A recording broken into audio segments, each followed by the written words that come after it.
ಶ್ರೀಕೃಷ್ಣ ಹುಟ್ಟುವಾಗ ಸಂಭವಿಸಿದ ಪವಾಡಗಳೇ ಬಲು ರೋಚಕ. ದೇವಕಿಯ 8ನೇ ಮಗುವೇ ನಿನ್ನ ಮೃತ್ಯುವಿಗೆ ಕಾರಣವಾಗಲಿದೆ ಎನ್ನುತ್ತದೆ ಅಶರೀರವಾಣಿ. ಭಯಭೀತನಾದ ಕಂಸ ದಂಪತಿಗಳನ್ನು ಕಾರಾಗೃಹಕ್ಕೆ ತಳ್ಳುತ್ತಾನೆ. ಒಂದಾದ ಮೇಲೊಂದರಂತೆ ಜನಿಸಿದ 7 ಮಕ್ಕಳನ್ನು ಆತ ಕೊಲ್ಲುತ್ತಾನೆ.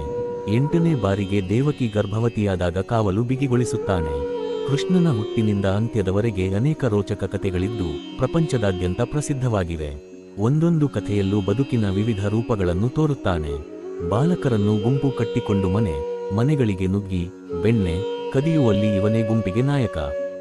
ಬೆಣ್ಣೆ ಮೊಸರು ಕಳ್ಳ ಕೃಷ್ಣ ಗೋಪಿಯರ ಮೊಸರು ತುಂಬಿದ ಗಡಿಗೆಯನ್ನು ಒಡೆಯುವುದರಲ್ಲಿ ನಿಸ್ಸೀಮ. ಗೋಪಿಯರೊಂದಿಗೆ ಕೊಳಲು ನುಡಿಸುತ್ತಾ ನೃತ್ಯ ಮಾಡುತ್ತಿದ್ದ ಪ್ರೇಮಿ.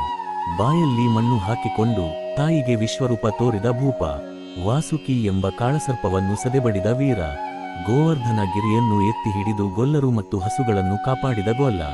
ಜಾಂಬವಂತನಿಗೂ ದೈವರೂಪ ತೋರಿಸಿ ಶಮಂತಕ ಮಣಿ ಪಡೆದ ಜಾಣ. ನರಕಾಸುರನೆಂಬ ಅಸುರನ ಸೆರೆಯಿಂದ 16,000 ಮಹಿಳೆಯರನ್ನು ಬಿಡುಗಡೆಗೊಳಿಸಿದ ರಕ್ಷಕ.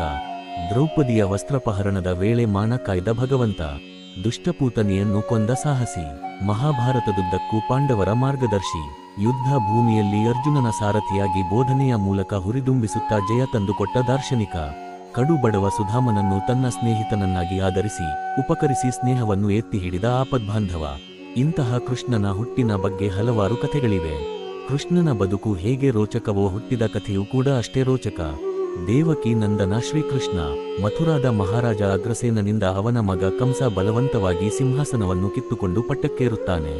ಒಮ್ಮೆ ಆಕಾಶದಿಂದ ಅಶರೀರವಾಣಿಯೊಂದು ಕೇಳಿಬರುತ್ತದೆ. ದೇವಕಿಯ 8ನೇ ಮಗುವೇ ನಿನ್ನ ಮೃತ್ಯುವಿಗೆ ಕಾರಣವಾಗಲಿದೆ ಎನ್ನುತ್ತದೆ ಅಶರೀರವಾಣಿ. ಭಯಭೀತನಾದ ಕಂಸ ದಂಪತಿಗಳನ್ನು ಕಾರಾಗೃಹಕ್ಕೆ ತಳ್ಳುತ್ತಾನೆ.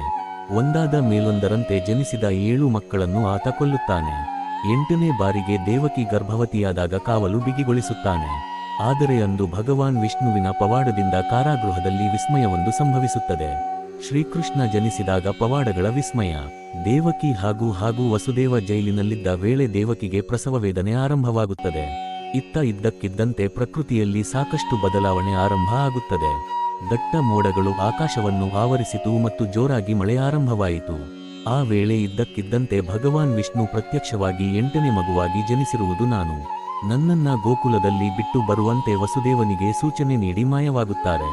ಇದು ಭ್ರಮೆಯೆಂದು ಭಾವಿಸುವಷ್ಟರಲ್ಲಿ ಶ್ರೀಕೃಷ್ಣನ ಜನನವಾಗಿ ಜೈಲಿನ ಬಾಗಿಲುಗಳೆಲ್ಲವೂ ಇದ್ದಕ್ಕಿದ್ದಂತೆ ತೆರೆದವು. ಸೈನಿಕರು ಗಾಢ ನಿದ್ರೆಗೆ ಜಾರಿದರು. ವಾಸುದೇವ ತನ್ನ ಕಂದ ಕೃಷ್ಣನನ್ನು ಯಮುನಾ ನದಿಯ ಸಹಾಯದಿಂದ ಗೋಕುಲದಲ್ಲಿನ ತನ್ನ ಸ್ನೇಹಿತ ನಂದಗೋಪ ಇರುವಲ್ಲಿಗೆ ಕರೆತರುತ್ತಾನೆ.